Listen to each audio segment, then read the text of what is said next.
Hello everyone, welcome to my channel Pinki's cooking style. আমি আজকে আরেকটি নতুন রেসিপি নিয়ে চলে এসেছি, যেটি হচ্ছে ফুলকপির কোরমা। এই পদ্ধতিতে করলে ফুলকপির কোরমা স্বাদ হবে আরও দ্বিগুণ। ছোট থেকে বড় সবাই খেয়ে খুব খুশি হবে এবং আপনার প্রশংসা করা তো একেবারেই ভুলবে না। তাহলে চলুন ঝটপট করে রেসিপিটি দেখে নেওয়া যাক। প্রথমে আমি এখানে একটা মাঝারি সাইজের ফুলকপি নিয়ে নিয়েছি। এটা প্রায় 500 গ্রামের মতো ছিল। তাহলে চলুন ফুলকপিকে আগে ভালো করে কেটে নিই। ফুলকপিটাকে অবশ্যই ভালোভাবে কাটবেন, যেন প্রত্যেকটা ফুলকপির পিস যেন ঠিকঠাক হয়, ছোট বড় না হয়, বেশি কাট না লেগে যায়। ওই জন্য আমি প্রথমে এইভাবে গোড়াগুলো এক এক করে ছাড়িয়ে দিচ্ছি, যেন আমার ফুলকপির পিসগুলো ঠিকভাবে বেরিয়ে আসে। ফুলকপিটাকে এইভাবে করেই কাটবেন, তাতে কি হবে, ফুলকপির পিসগুলো ঠিকঠাক বেরিয়ে আসবে এবং খুব বেশি ছোট বড় হয়ে যায় সেটা আর হবে না। তাহলে চলুন এইভাবে করে আমি সব ফুলকপিগুলোকে কেটে দিয়েছি। এবারে ফুলকপিগুলোকে আমি একটা সসপ্যানে উঠিয়ে নেব।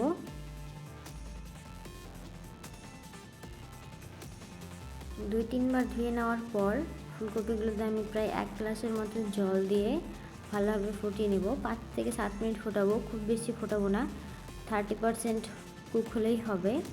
তো আমি এখানে লবণ ছাড়াই ফোটাচ্ছি, আর আমি এখানে গরম জলও দিইনি, ঠান্ডা জলে দিয়েছি।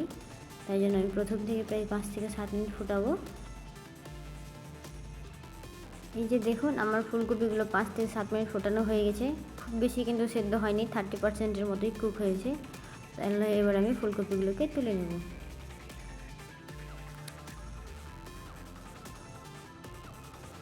সব ফুলকপিগুলোকে আমার তোলা হয়ে গেছে। এবার একটা কড়াই বসিয়ে দেবো। কড়াইতে দিয়ে দেবো পরিমাণ মতো তেল। তেলটা খুব ভালোভাবে গরম হয়ে আসলে এর মধ্যে আমি প্রথমে পেঁয়াজ ভেজে নেব। আমি এখানে মিডিয়াম সাইজের 2টো পেঁয়াজ নিয়েছি, আর পেঁয়াজগুলোকে এভাবে লম্বা লম্বা করে কেটে নিয়েছি, যাতে পেঁয়াজের যে বেরেস্তাগুলো হবে সেগুলো দেখতে বেশ ভালো লাগবে। আমি এখানে হাই ফ্লেম রেখেছি, গ্যাস কোনো মতেই লো ফ্লেম করবেন না, তাতে পেঁয়াজের বেরেস্তাগুলো খুব একটা ভালো ভাজা হবে না।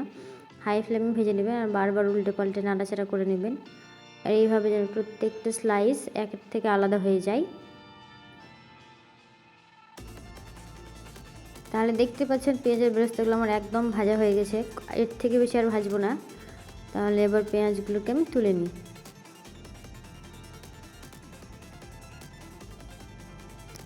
সব পেঁয়াজগুলো আমার তোলা হয়ে গেছে। এবার ওর মধ্যে দিয়ে দেবো একটা দারচিনি, আর দিয়ে দেবো 2টো এলাচ আর 2টো লবঙ্গ। এখানে আমি মিডিয়াম ফ্লেম করে রেখেছি। তো এগুলোকে জাস্ট আমি কয়েক সেকেন্ড নাড়াচাড়া করে নেব।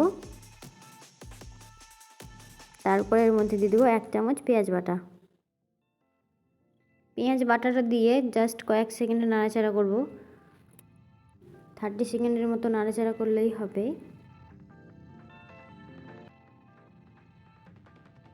এরপর আমি দিয়ে দিব 1 চামচ লাল লঙ্কার গুঁড়ো। এটা কাশ্মীরি লাল মির্চ আছে, জাস্ট কালারের জন্য দিয়েছি 1 চামচ। গুঁড়ো লঙ্কাটা দিয়ে দেওয়ার পরেও আমি জাস্ট কয়েক সেকেন্ড নাড়াচাড়া করিয়ে নেব। তারপরে এর মধ্যে দিয়ে দেবো কাজু বাটা। আমি এখানে প্রায় 1.5 চামচ কাজু বাটা নিয়েছি। কাজু বাটাটা দিয়ে মিডিয়াম ফ্লেমে আমি আর একটু ভালোভাবে নেড়েচেড়ে কষিয়ে নেব।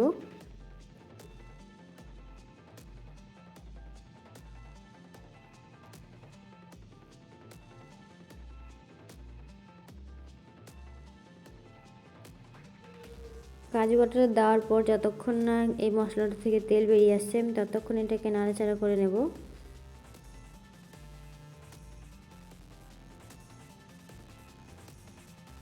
গ্যাসের ফ্লেমটা অবশ্যই মিডিয়াম রাখবেন, যেন আমাদের মশলাটা নিচ থেকে পুড়ে না যায়, এবং বারবার নাড়াচাড়া করতে থাকবেন মশলাটাকে। এই যে দেখুন, মশলাটা আমার কষানো হয়ে গেছে, তেল বেরিয়ে এসছে।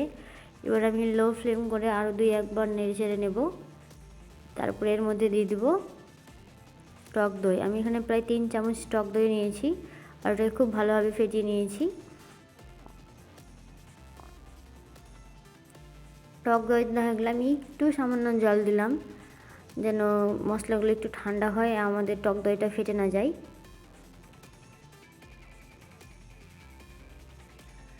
তাহলে চলুন দইটাকেও দিয়ে আমি বেশ কিছুক্ষণ কষিয়ে নিই।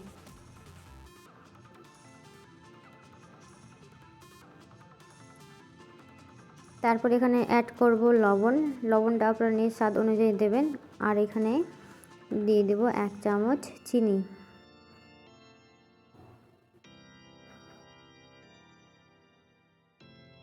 এবার আমি গ্যাসের ফ্লেমটাকে মিডিয়াম টু হাই করে দেবো, যেন আমাদের মশলাটা ভালোভাবে কষানো হয়। আর অবশ্যই ভালোভাবে নাড়াচাড়া করতে থাকবেন।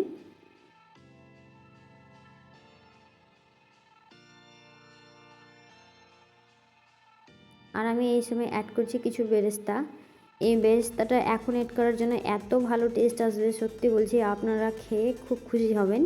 তো অবশ্যই এই সময় কিছুটা বেরেস্তা অ্যাড করে দিবেন।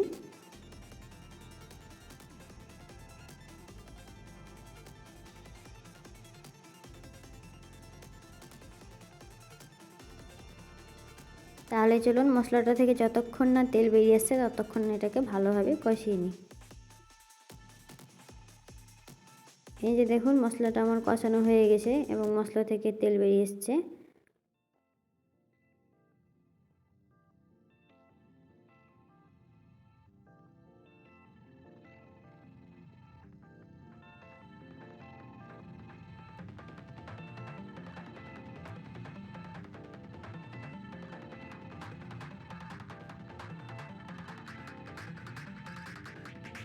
এরপরে আমি ফুলকপিগুলোকে অ্যাড করব। এই যে দেখুন ফুলকপিগুলো আমি দিয়ে দেবো। ফুলকপি দিয়ে জাস্ট কয়েক সেকেন্ডে নাড়াচাড়া করব, যেন ফুলকপির গায়ে মশলাগুলো ভালোভাবে লেগে যায়।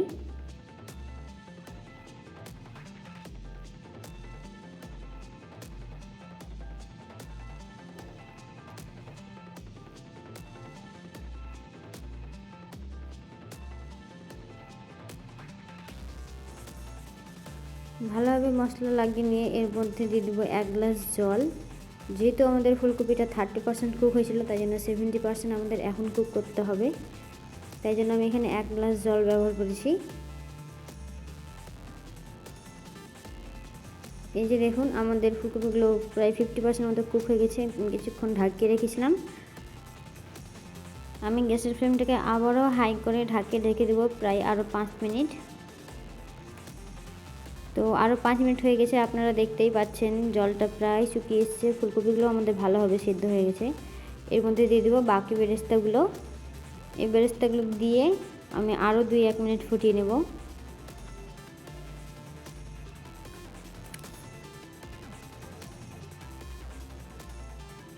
বেরেস্তাগুলো দিয়ে আমি খুব ভালোভাবে নাড়াচাড়া করে নেব আলতো হাতে, যেন আমাদের ফুলকপিগুলো ভেঙে না যায়। আশা করি আপনারা এই রেসিপিটি অবশ্যই একবার ট্রাই করবেন। ট্রাই করে আমাকে অবশ্যই জানাবেন যে আপনাদের কেমন লেগেছে।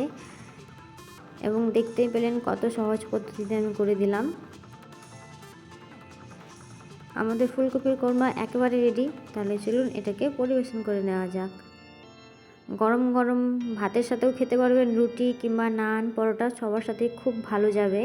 আপনাদের সবারই খুব ভালো লাগবে। ভিডিওটি ভালো লাগলে please like, comment, share and subscribe my channel. পাশের বেল আইকনটি অবশ্যই প্রেস করবেন, এতে পরের ভিডিও নোটিফিকেশান পেয়ে যাবেন।